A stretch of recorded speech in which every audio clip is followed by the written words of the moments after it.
I'm delighted to be here today. My name is Mary Perko Crawford. I work in the development office at the Center for American Archaeology up in Campbellsville, Illinois, in Calhoun County. And what I'd like to do in the brief amount of time I have available for me is tell you a little bit about our organization, encourage you to learn more about us, and at the end of my spiel, if you would like to pick up a brochure, get on our mailing list. I've got that information up here. If you want to skedaddle and hit the road and go get a giant ice cream, then God bless you and have a happy day. All right. Hey, stick with me, kid. I got a lot more where that came from. So, who are we? You think archaeologists, you think about some slightly shady character digging in the ground with a fancy hat and looking really serious. Well, after 20-some years and a few beers, I can tell you that's not exactly who we are.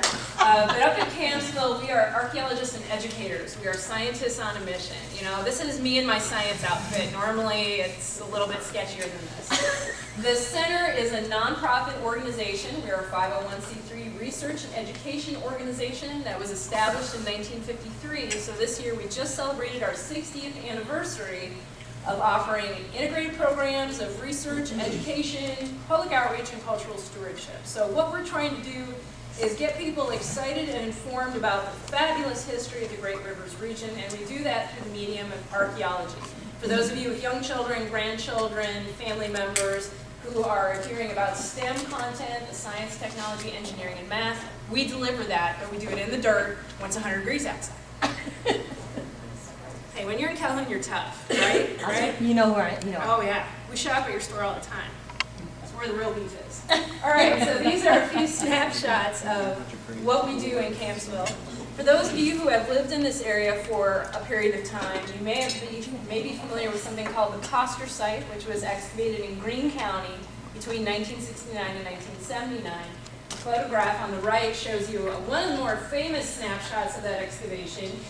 It was quite literally a giant hole in the ground where they dug for a period of 10 years, uncovering, on average, about 20 feet of soil and revealing a history of the lower Illinois River Valley going back at least 9,000 years. Wow. And then some of the other images capture what we also do. The artifacts are what a lot of people connect with. If you were a kid that ever walked a field with a family member to look for arrowheads, you know what I'm talking about. Or if you had family members that wouldn't stop talking about their arrowheads, you know what I'm talking about. It's being able to pick up that object that was crafted by people thousands of years ago that gives people a connection to the past in many cases. Those of you who like old farm equipment or antiques or old manuscripts, this is the same kind of connection. What we do is we try to take it beyond the artifact. We recognize this stuff is cool. It's really cool. And that little figurine up on the top photo actually fits on a penny. He was discovered at an excavation project along the Interstate 72 corridor between Jacksonville and Quincy in a chunk of mud that was dumped in a barrel of water and screened through window screen. It's called flotation processing, and that's one of the many ways of recovering information that archaeologists use. And so his appearance on this screen is completely by chance. You know, any missed shovelful or that had that sample not been processed, we would have never found this little seated male figurine. Back then, men sometimes wore their hair in a top knot. That was a design that was not often used by females in the community. And crafted out of clay and then baked. So we have a ceramic that's about 2,000 years old, the size of a penny, probably used in some type of ceremony, maybe a toy, but you know, we're probably thinking it's a ceremony. We also get people to work in the dirt for us. And we call it education. No, it really is. And you'll notice that our holes in the ground are a little bit persnickety. We try to excavate in a very systematic fashion to recover the most data that we can that has meaning and context. That's very important to us. I would love to take a look at everyone's, you know, spear points and arrowheads, but if you can tell me what they were found with or where they were found, I'll be able to tell you a better story about those items. And we work a lot with people of all ages. The bottom photo is us in the laboratory where we teach our students how to sort our artifacts so that we can get a better idea of what people were doing. As I tell everyone, we are some of the nosiest scientists on the planet. We want to know what they ate, where they slept, the houses they built, all that stuff. We want to know it. And so in order to do that, we have to get in the dirt, recover the artifacts, and put it all together as if it were a giant jigsaw puzzle. So that's what we do. We investigate the heritage of the Great Rivers region. We particularly focus on a section of the Illinois River called the Lower Illinois River Valley, which is about the lower 60 miles of the river, simply because, despite our name, there's no way we could cover the entire continent, although we would like a road trip to California in the winter. I'd be okay with that.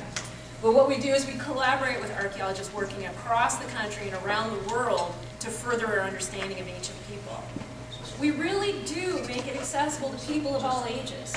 In my career there, I've worked with kindergartners, I've worked with people in their 80s, I've worked with autistic students, I've worked with people who are, whose mobility isn't 100%. We've had people in wheelchairs come and dig on our site.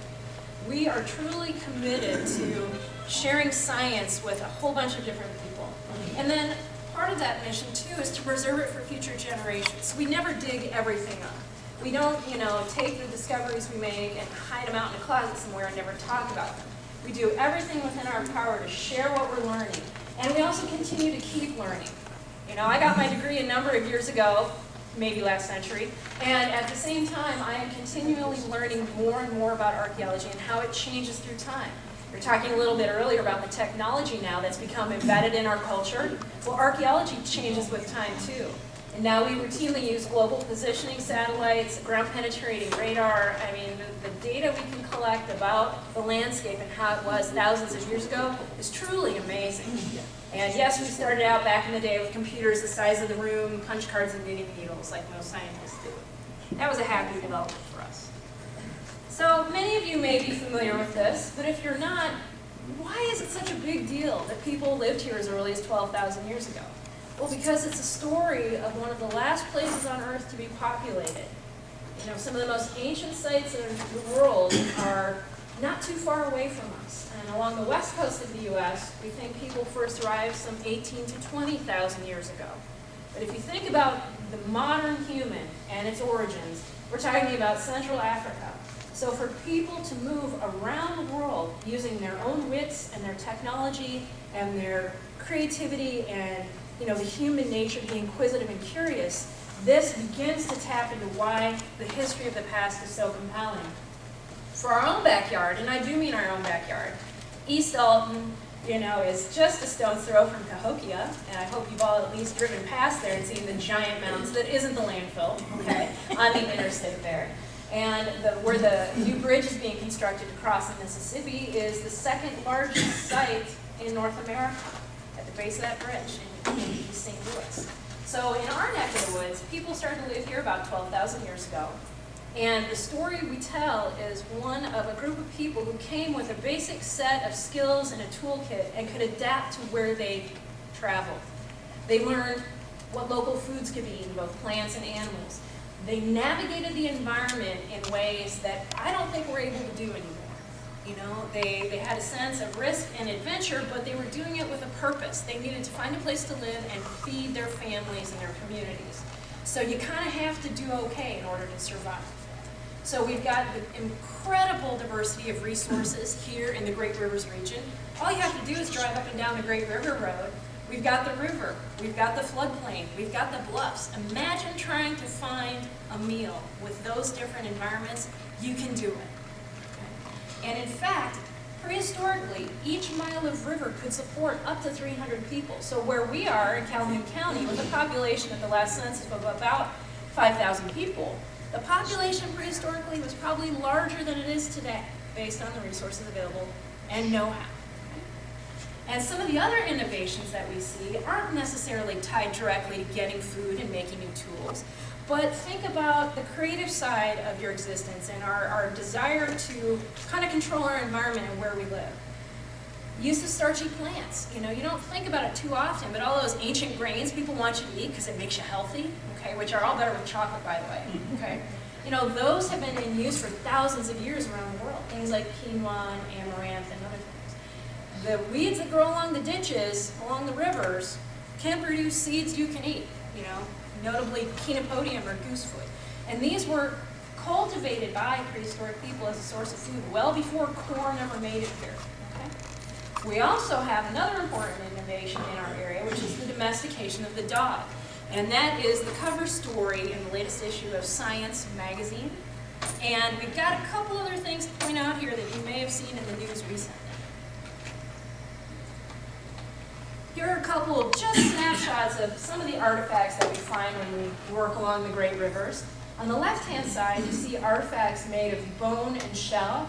The rounded items with holes drilled in the middle were drilled with hand drills. Those form necklaces and pendants.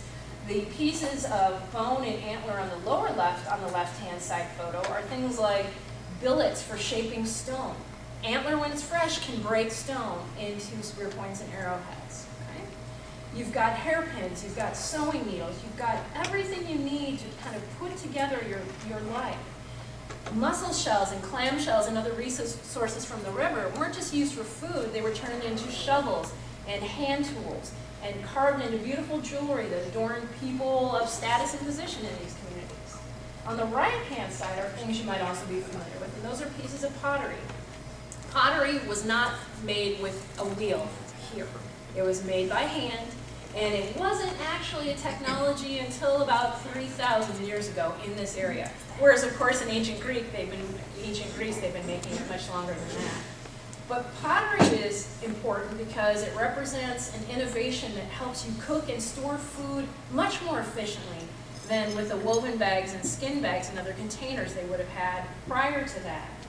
It also gives you a clue into what they're thinking, how they look at the world. If you remember that little figurine in the previous slide, made of clay that was fired, take a look at some of these other images. We have a wood duck head on the lower left-hand side. Okay? They're seeing their environment, the animals they rely upon and revere, and they're incorporating it into their material culture, which is what we call these items, these bits and pieces that we get so geeked out about.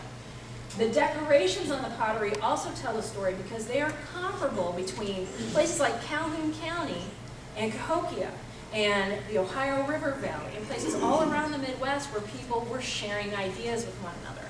And this, of course, was before the internet and eBay and FedEx, right? So they're sharing ideas by talking and communicating with one another. And one thing that I always have to share, especially with the younger kids I speak with, is that these folks weren't living in a vacuum. It wasn't me, all day, every day.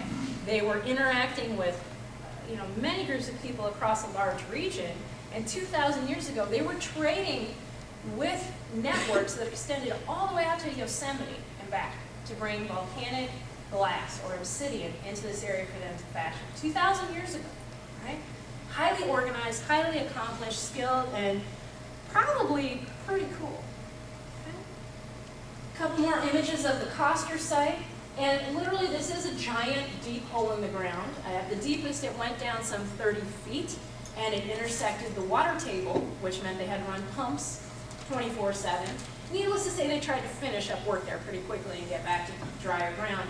What you're seeing on the right-hand side picture, it kind of looks like one of those delicious cakes you might see during the holiday season. I try to work food themes into all my presentations. But each one of those dark layers represents a layer of what we call occupation, where people lived on that landscape. What that means at the Coster site is that people would live there for a period of time, then they'd leave for a period of time, representing the light layers. Then they'd come back and settle there again for a period of time. So the alternating dark and light represent different periods of time where people were living intensively on that landscape.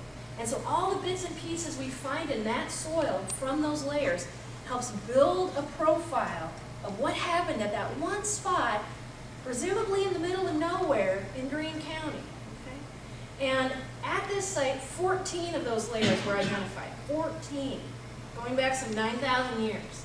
That's telling you something. It wouldn't have been true had it been a poor place to live. So they were able to adapt to that location and make the most of it. And of course, it also shows you the backbreaking work and the heat, and obviously the supervisor in the lower right-hand side standing there giving orders. That's a job I like, the shovel, I've been there, done that, So now here's the big news of the day. And this is one I referred to just a few moments ago, the domestication of the dog as a work animal and as a companion animal. Recent research using skeletal material from the Greene County site, from the Coster site, was used to explore the domestication of the dog in Europe, which they dated to, I think, about 30,000 years ago when dogs were first domesticated. So in the St. Louis Post-Dispatch, in the Alton Telegraph, on the NPR website, and other news outlets, you saw this image. This is one of the dog burials from the Costner site in Greene County. And I believe at that location there were 6 or 7 dog burials. They were buried intentionally. In the picture on the left, the dog has 2 shaped stones resting by its skull. That's not how the dog was dispatched. Those are actually artifacts that were interred with that animal.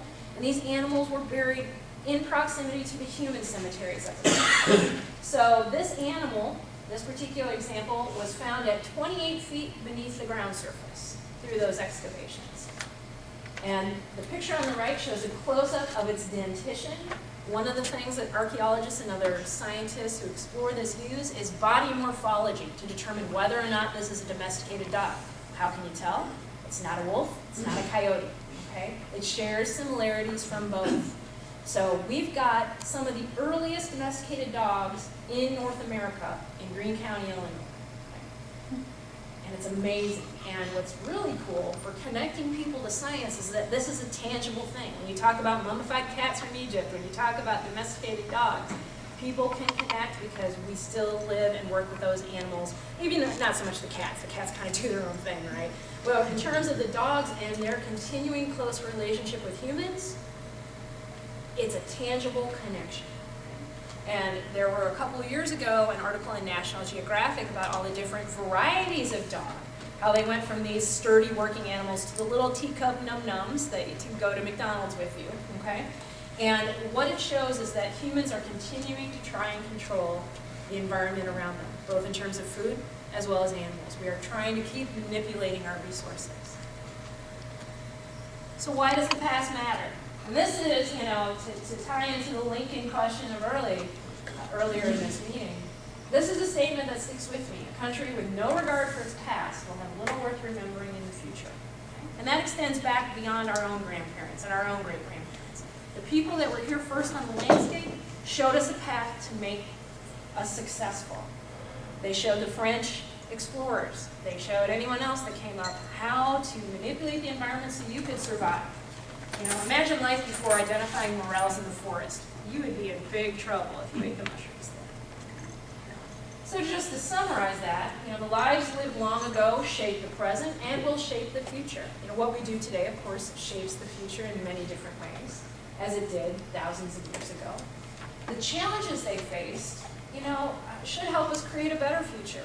What do you do when you exceed the capacity of an environment? What happens? Environmental collapse, okay? What happens when there are too many people living together with inadequate sanitation or inadequate food resources? Social crisis, okay? It also shows us the positives. When you work together, what you can accomplish, okay? Look at Cahokia. Look at Cahokia and those sites there. That was an organized city-state with a population of 10 to 15,000 people, which back then is a lot of people to be living off the land in one area together. But we also know that Cahokia didn't survive to the present day. Okay? There were a series of challenges that they were unable to meet, and they disbanded, okay? Leading to a lot of myths and legends about, the Indian peoples and their ability to survive in the modern environment. Okay? You also take a look at the marvels of survival and technological innovation. Hammers that we use today are descended from the stone hammers they made starting about 8,000 years ago. Okay? And I'll tell you what, the hammers made of granite and other raw materials don't need sharpening nearly as much as those metal ones we have in our homes today. Not counting the chainsaw. Everyone would appreciate a chainsaw, let's face it. Okay? If you take a look at the spear points and arrowheads, those influence tools we use today. Fishing hooks that were carved out of bone and wood that are now produced out of steel and come with all, the fancy feathered, lures, have their origins in ancient technologies. So what we do, we live in the past, I'm not afraid to admit it. I'm happy with my nose buried in artifacts. Heck, I'm getting to artifact stage myself, all right?